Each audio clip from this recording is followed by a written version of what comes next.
Sandeep Raj garu wishing you big theatrical success. And ఇప్పుడు మా director సాబ్ మారుతి గారి స్పీచ్కి ముందు ఐఎమ్ ష్యూర్ మారుతి గారు ఫస్ట్ షో ఎలాగో చూడాలనుకుంటున్నారు కాబట్టి ఆయనకి ఇక్కడే టికెట్ సెల్ చేసేద్దాం అనుకుంటున్నాము. మారుతి గారు ప్లీజ్ కమ్ ఫార్వర్డ్. నన్నే కొనమంటున్నారు. ఎస్, ఇప్పుడు దాకా అందరు కొన్నారు. రాణా గారు కొనేశారు, అందరు కొనేశారు. సో మీరు తర్వాత వచ్చారు కాబట్టి మీ ఫోన్ తీసి ఒక్కసారి స్కాన్ చేశారంటే డైరెక్ట్గా 99 రూపాయలకే మీరు మోగలి టికెట్ కొనేయచ్చు. ఫస్ట్ షో చూసేయచ్చు. ఇది స్కాన్. క్లోజ్ తీసుకోండి అమ్మా ఒకసారి. ఈ లోపు స్కాన్ లాగా లేదు, స్కామ్ లాగా ఉంది. ఇదంతా శశి గారి ప్లాన్. ఓకే ఓకే 99 రూపాయలు మీకు ఫోన్ పే ద్వారా వచ్చాయి. Thank you boss. మన గ్లోబ్ ట్రాటర్ కన్ఫర్మ్ చేసేసారు సంచారి మీ టికెట్ని. కంగ్రాచులేషన్స్ మారుతి గారు. ఇప్పుడు మిమ్మల్ని మాట్లాడవలసిందిగా కోరుతున్నాం. Thank you. సందీప్ చాలా ఎమోషనల్గా మాట్లాడాడు. సందీప్ తర్వాత మాట్లాడాలంటే చాలా స్పీచ్ బోల్డ్ మాట్లాడాడు. కానీ సినిమా తను కలర్ ఫోటో తర్వాత ఇంత జర్నీ ఉంది కాబట్టి మాట్లాడాడు. ఫస్ట్ నా దగ్గరికి సందీప్ని ఒక 5 years బ్యాక్ ఎస్కేని తీసుకొచ్చి డార్లింగ్ తిని చాలా మంచి టాలెంటెడ్, చాయ్ బిస్కెట్లో చేస్తాడు సందీప్ అని చెప్పి అప్పుడు ఒక కథ చెప్పాడనమాట. అప్పటి నుంచి యాక్చువల్గా ఎస్కేఎన్తో ట్రావెల్ అవుతూనే ఉన్నాడు. ఎస్కేఎన్ కూడా చాలా బాగా చూసుకున్నాడు దాన్ని.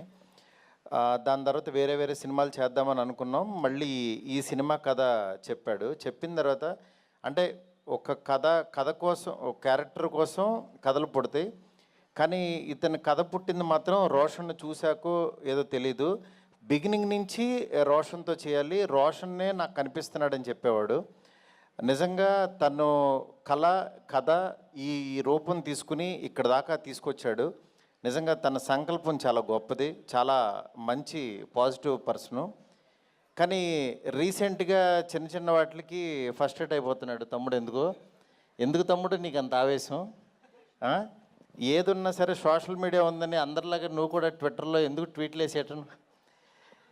ఒకటి గుర్తుపెట్టుకో తమ్ముడు, పెద్దవాళ్ళ దగ్గరికి వచ్చినప్పుడు యాక్చువల్గా వాళ్ళు నిజంగా బాలయ్య బాబు గారు మన దగ్గరికి రావటం నీ అదృష్టం. ఎందుకంటే ఆయన రాబట్టి యాక్చువల్గా నీ మోగ్లీ సినిమా ఇంకా చాలామందికి తెలియని వాళ్ళకి కూడా తెలిసింది. లేకపోతే మన సినిమాకి కొంతమంది వరకు తెలిసేది, అంటే దాంతోపాటు వస్తుంది అని.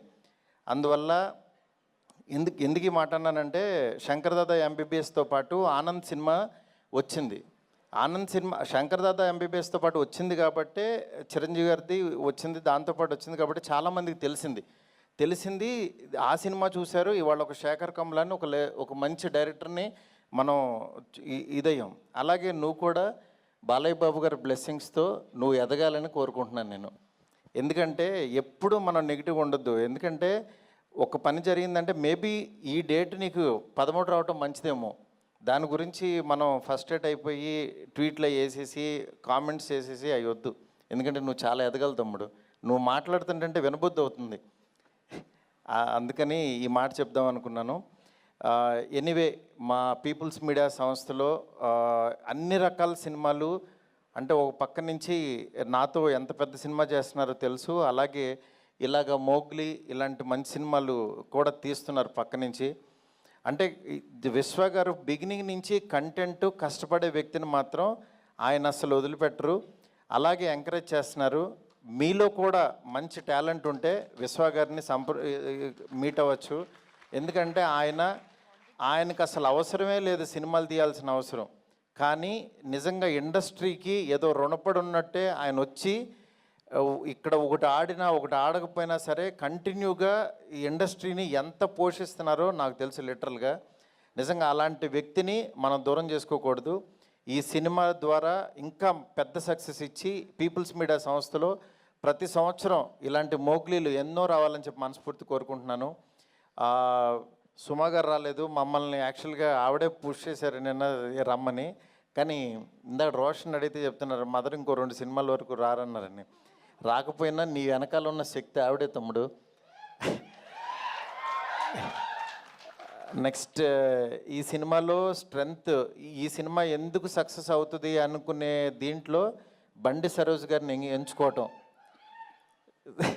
సార్ మీ one of the fan sir నేను. మీ డైలాగ్స్కి నేను ఆ మాంగళ్య బలం మొదలు పెడితే అలా కారులో కూర్చొని చూస్తానే ఆఫీస్కి వచ్చేసాను సార్. అంటే నిజంగా ఎంత ప్యాషన్ అంటే నేను ఈ రోజుల్లో తీసినప్పుడు అలాగే ఇరుచుకు పడిపోయేవాడిని, రాసేసేవాడిని. అట్లా యాక్చువల్గా సరోజ్ గారిని చూస్తే చాలా గొప్పగా అనిపించింది. సార్ మేము కూడా ఒక మంచి క్యారెక్టర్ రాసుకుంటాం సార్, చేయాలి సార్ మీరు. ఎనీవే ఇక్కడికి ఈ టీంని బ్లెస్ చేయడానికి వచ్చిన రాణా గారికి నిజంగా ప్రతి చిన్న సినిమా ఏదన్నా క్వాలిటీ బాగుందంటే మా వెనకాల రాణా గారు ఉన్నారంటున్నారు. రాణా గారికి చెప్పాను సార్ బాగుందంటున్నారు. అలాగే రాణా గారు, సురేష్ బాబు గారు మంచి కంటెంట్ ఉన్న సినిమాల్ని థియేటర్స్ తీసుకొచ్చి రిలీజ్ చేస్తున్నారు. ఆ సినిమా గురించి గట్టిగా లౌడ్గా చెప్తున్నారు. రాణా గారికి చాలా చాలా థ్యాంక్స్ సార్. టీం అందరికీ కూడా చాలా బాగా ప్రొఫెషనల్గా చాలా బాగున్నాయి, అన్ని క్రాఫ్ట్స్ చాలా బాగా చేశారు. ఈ సినిమా బాగా ఆడాలని మనస్ఫూర్తి కోరుకుంటున్నాను. All the best to entire team. Thank you so much. Thank you sir, thank you so much Maruti.